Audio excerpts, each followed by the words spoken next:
Holden, and I know our way to San Jose. We are in San Jose at the California Democratic Party Convention, and my name is Brad Pomerance, and we are so glad to have the majority leader of the California State Assembly here with us today. Thank you. And I want to speak with you, sir, about where we are. What do you think about 2016 California Democratic Party Convention? Vice President Biden coming. It's exciting. I mean, anytime you can get activists together who are in alignment and in one accord on their thoughts and passions behind issues, fighting for a common core, common cause. Right. You know, it's really exciting. You've got some serious activists here, and the vice president certainly tops off the day. So it's interesting you talk about the Democrats essentially on the same page, and I remember that famous quote, I'm not a member of any organized party, I'm a Democrat. Right. But you know what? This year, it does feel as if you could argue that while Mrs. Clinton and Mr. Sanders are having a vigorous debate,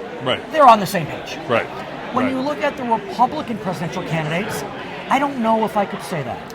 I think that what we like to think of is that we have a very big tent, and that it's inclusive of a lot of ideas, a lot of perspectives, and I think it really is reflective in both Senator Clinton and Senator Sanders' campaigns. One is appealing to sort of a core value of what we should be fighting for, the future, and for people who are of a lesser means. The other is representing that point of view as well, but is talking about it in the context of how do you take those kind of ideas, plug it into a bureaucracy, and come out on the other side with something substantive that you can deliver back to people. And that's where Clinton, I think, has a great history. And I want to ask you, and I know that you've endorsed Mrs. Clinton, but I do want to ask you about the Trump candidacy. Right. And I ask you about it, not even so much as a Democrat and a member of the legislature, but just kind of someone who's lived the political life in the best sense. Yes. What do you make of the Trump candidacy? What does it tell you? Yeah, I think what he has been able to do is fashion a message that embraces the people who are angry, who really sometimes aren't sure what they're angry about. They're just angry. And, you know, when you look at the President Obama and healthcare and that how Obamacare has been turned into something negative for some people, immigration, all the issues that are hot button issues that require sober thinking to come up with good solutions. It's really a knee-jerk reaction to be angry and be, you know, anti one group or another. And I just don't think that plays to the better side of this country. What's interesting as well is if you dig down in some of the polls, it's undeniable that Mrs. Clinton does quite well with African American voters in the Democratic primary system, caucus system. Right. But then when you look at Mrs. Clinton versus Mr. Trump, he actually does better than some would expect amongst African Americans. What do you make of that? Well, I think first of all, the primary election is one campaign, and there's certain messages that are out there during this period of time. When you get into a general election, it's going to be a different kind of campaign, focused issues that are going to be talking about records, background, qualifications for doing the job, and I think that's when you'll start to see people who might be intrigued by sort of his frank talk to drill down a little deeper and understand that there's really nothing that he can show in his history that would suggest that he's going to be able to move the country forward. It's undeniable that for Democrats to win a presidential election, they need overwhelming majorities of African American voters. Right. Mrs. Clinton's husband was very adept at garnering a strong African American coalition, as has Mr. Obama, of course. Right. Do you see Mrs. Clinton as capable of garnering those types of very high numbers amongst the African American community come November? I think that she can. I think that what's going to happen is that President Obama, after the primary election, is going to come out and be very aggressively campaigning on her behalf, should she be the nominee. Right. I think that the Sanders young activists are going to say, hey, look, we care about these issues. We want to attach those issues to Senator Clinton. But will they come out and vote?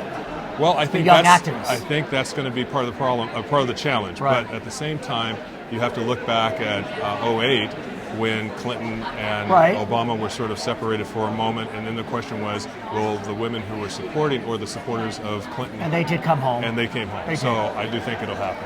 I want to talk about an issue closer to home, if I may say, Yes. and that is transportation. Yes. You represent significant portions of the San Gabriel Valley, and I believe either the Gold Line extension has opened or is about to open. It will open on March the 5th. Okay, so once this airs, it will have already opened. It will open on March And the 5th. so tell me what this means for your communities. I think it goes right through your district. Well, it's a continuation. Right now, the line concludes in Pasadena in terms of service. Right. It will pick up from there and head into Azusa.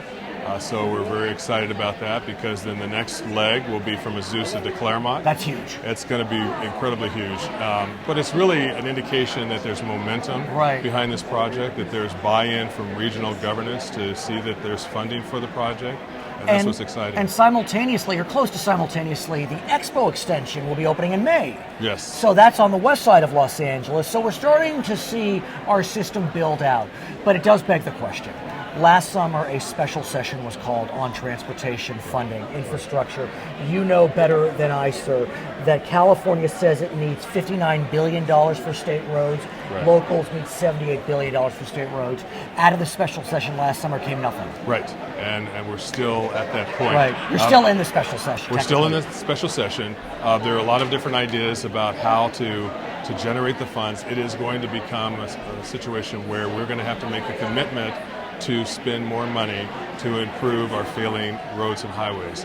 And that's where trying to bring together Democrats and Republicans is where the challenge is, because in an election season as we're in, it's very difficult for the Republicans and some members of the Democratic Party to be seen as maybe increasing taxes or fees. Well, let's talk about self-help measures, because counties can decide to pass measures that tax themselves. Right. Ventura County is considering a measure.